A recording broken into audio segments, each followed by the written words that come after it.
All right, today we're going to tear apart what I can only call a masterclass in deception from some threat actors. We're looking at an attack that chained together a zero-day exploit in a tool that's on, well, probably millions of machines, with a social engineering trick that can fool even the sharpest eyes. This isn't just some theory, folks. This is exactly how breaches go down in the real world. So think of this as a kind of threat intel briefing. First, we'll talk about how this whole campaign was discovered. Then we'll get into the weeds of the vulnerability itself, CVE 2025-0411. After that, we'll explore the really clever deception technique they used. It's called a homoglyph attack. Then we'll put it all together and see how it played out in the wild. And of course, we'll wrap up with what you can actually do to defend yourself and take a look at the bigger, kind of scary picture. You see these three phrases on the screen? And yeah, they pretty much say it all. We're talking about 7-Zip, a tool you've probably used 100 times, a bug nobody knew about, and its use as a weapon in the ongoing conflict between Russia and Ukraine. The stakes here are, well, incredibly high. Okay, so let's start at the beginning. How did this threat even get on anyone's radar? It was back in September 2024. The folks at Trend Micro's zero-day initiative spotted this thing being actively used in the wild. You know, a zero-day. They did the right thing, disclosed it to the 7-Zip developer at the start of October, and by the end of November, a patch was out. But that gap, from September until the end of November, that's the zero-day window. That's when attackers had a free pass on any unpatched system. So here's where we connect the dots. The campaign has been attributed to Russian cybercrime groups, and they were using it to drop SmokeLoader. If you're not familiar, SmokeLoader is a particularly nasty bit of malware. It's a downloader, so its main job is to get onto a system and then pulling even more malicious stuff. And the targets? They were very specific: Ukrainian government and industrial organizations. This points pretty clearly towards cyber espionage. Okay, let's get into the nitty-gritty. The real technical core of this attack is CVE 2025-0411, and what it does is pretty serious. It lets an attacker sidestep a really fundamental Windows security feature called the mark of the web. So what is the mark of the web, or MOTW? Well, anytime you download a file from the internet, Windows quietly adds a little tag to it. It's an alternate data stream called zone.identifier. And that tag is basically telling the operating system, hey, this file isn't from around here, be extra careful. This is the trigger for all those security warnings and the critical scans from things like Microsoft Defender Smart Screen. It's a huge part of your first line of defense. And here is how the whole trick works. It's actually pretty clever. The attackers create a nested archive, basically a zip file inside another zip file. When you download that outer file, Windows does its job and slaps the mark of the web right on it. No problem there. But here's the bug. When the user takes a vulnerable version of 7-Zip and extracts the inner archive, 7-Zip just forgets to pass that warning flag along. So the nasty file inside gets dropped onto the system looking like a totally clean, trusted local file. And just like that, it can run without setting off any of those smart screen alarms. Bypass complete. But you know, having a slick technical exploit isn't the whole story, right? You still gotta get someone to click the thing.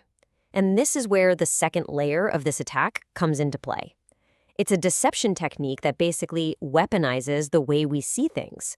It's called an IDN homoglyph attack, or sometimes a homoglyph attack. It's really just a form of trickery using fonts. You see, the internet needs to support what are called internationalized domain names, so you can use characters from Cyrillic, Greek, you name it. The problem is, a lot of those characters look identical to the Latin letters we use every day. And here is the absolute classic example. Take a look at these two domains. Can you spot the difference? I'm betting you can't.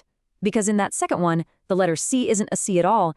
It's the Cyrillic letter S. To our eyes, they're the same. But to a computer, they point to two completely different places on the internet.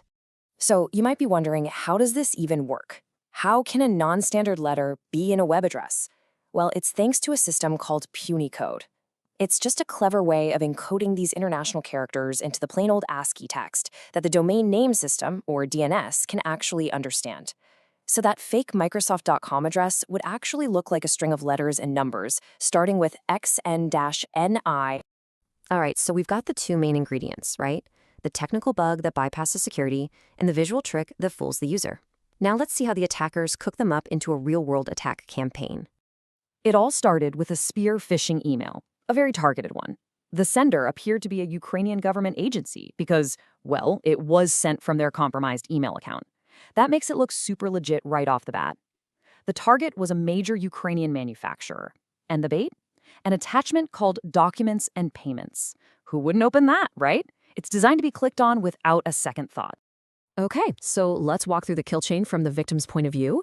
They get the email, they open the 7Z file. Inside, they see what looks for all the world like a Word document. But that file name, which means list, uses a Cyrillic C instead of a Latin C. That's the homoglyph trick. So they double-click it, but what they're really doing is extracting a .url internet shortcut file, and thanks to that 7-zip bug, it has no mark of the web protection. This shortcut, which is even disguised with a zip file icon, silently goes out to the web and downloads another archive, and inside that is the final payload, an executable file disguised as a PDF. One last click on that fake PDF, and boom, smoke loader is on the system. It's just brilliant in a devious way. So many layers of deception. So we've torn this thing apart, but analyzing it is one thing. What really matters is how we stop it. What can you actually do? First things first, and this is the big one, patch your 7-zip installations. Get them to version 24.09 or anything newer. That shuts the door on this specific vulnerability. After that, it's all about defense in depth. You need strong email security to catch these phishing attempts in the first place. You need to be training your users to spot this kind of visual trickery. You should be hardening your endpoint so files from weird places can't just run automatically. And finally, use good URL and domain filtering to block these malicious sites before a user can even get to them. Okay, let's zoom out for a second. This particular CVE is patched, which is great. But the core technique here, this idea of visual deception, that's a much, much bigger problem for us as defenders. And this is what really makes this attack a big deal. The researchers at Trend Micro who found it said that, as far as they know, this is the very first time anyone's seen a homoglyph attack woven directly into a zero-day exploit chain. This is an evolution. It's taking what was a pretty simple social engineering trick and elevating it to be part of a sophisticated, targeted attack. You see, here's the real problem, the fundamental conflict that's so hard to solve. For the internet to be a truly global platform, we have to support characters from every language. But the very feature that allows that accessibility is the exact same feature that opens the door for these visual deception attacks. It's a direct conflict between usability and security, and there is no easy fix. So I want to leave you with this question to think about. This attack was designed to bypass a technical control, the mark of the web, and to bypass the human control, our own eyes. So when attackers can manipulate what we see so effectively that malicious files look harmless, it forces us to ask a much bigger, much deeper question. What does it really mean to trust a file, or a domain, or anything we see on our screens?